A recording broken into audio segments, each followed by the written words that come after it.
Taken and Paul and Shannon and everybody with Justice Democrats, and especially you guys for being here.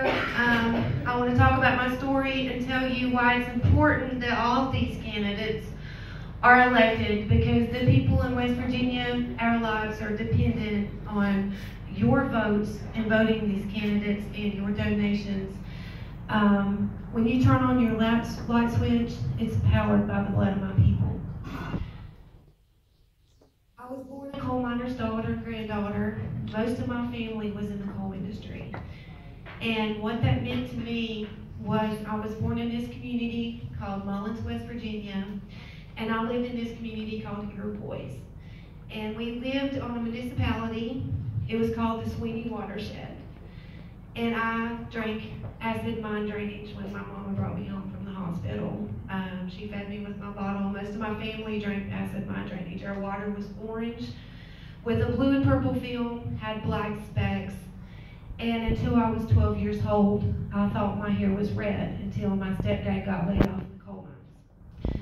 In 2001, when my family came back to West Virginia, I buried my grandfather. He was 45 years in the coal mines and he was a veteran, and I watched him suffocate to death. After that, I buried my daddy, 54 years old. He was a coal miner, and he had black lung and cancer. Most of my uncles in the coal mines, they suffer with black lung. My stepdad, he has black lung. He's had open heart surgery and suffers from heart disease.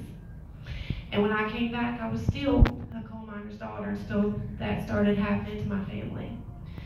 And my awakening started when my neighbor, 8 years old, her name was Destiny, she popped up with cancer.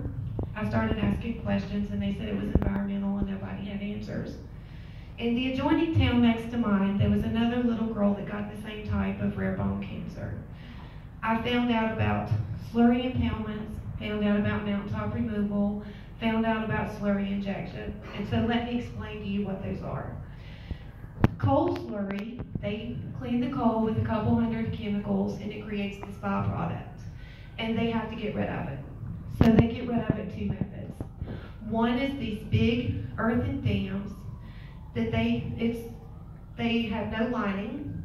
In 1972, the Buffalo Creek disaster, one of those impoundments burst, killed over 100 people, and left 3,000 people homeless. And you would think after engineering would have advanced since that time frame, but it hasn't. And we have one called the Marshfork impoundment. It's been permitted to be as big as the Hoover Dam. It's sitting over a community in Boone County. It's cited every week by the Department of Environmental Protection. In the town that I lived in Leicester, they'll take this coal waste and they'll put it in abandoned mines. And the community that I lived in, not only did Destiny get cancer, and the little girl that joined in town, but around the 2 blocks that I lived, I could count 8 houses where people had cancer.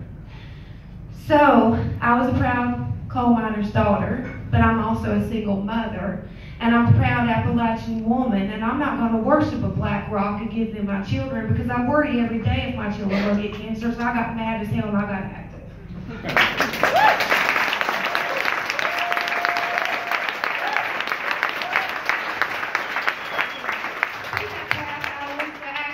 I was a social and economic justice activist, and I started lobbying.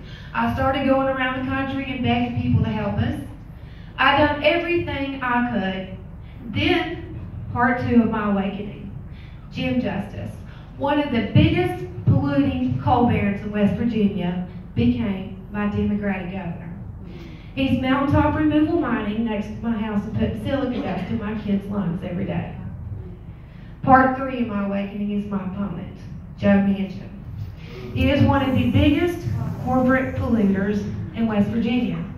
He is in line with the Republicans. They are all funded by the same corporate funders.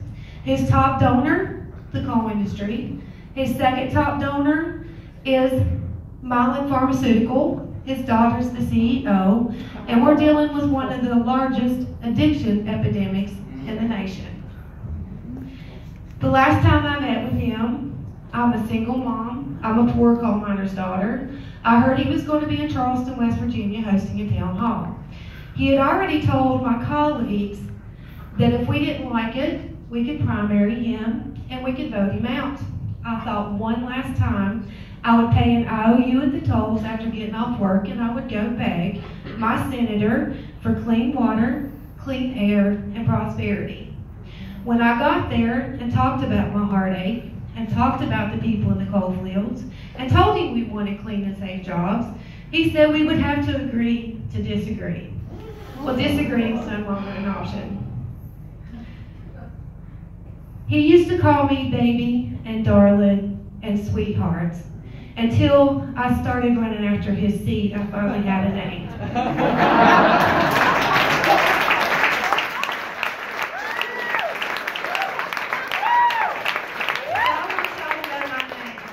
My name is Paula Jean Swearingen. I'm a coal miner's daughter. I'm a coal miner's granddaughter. I'm mad as hell. I'm not only going to fight for the children in Appalachia, I'm going to fight for every child in America. I'm going to fight for every person that wants a living wage. I'm going to fight, make sure that everybody has health care in this nation. And we're going to make sure that we have a stable economic infrastructure. Instead of blowing up the mountains and poisoning the water in West Virginia, we're going to fight for renewables, and we're going to manufacture those in West Virginia. And we are going to create an America by the people, for the people, of the people. We are taking America back.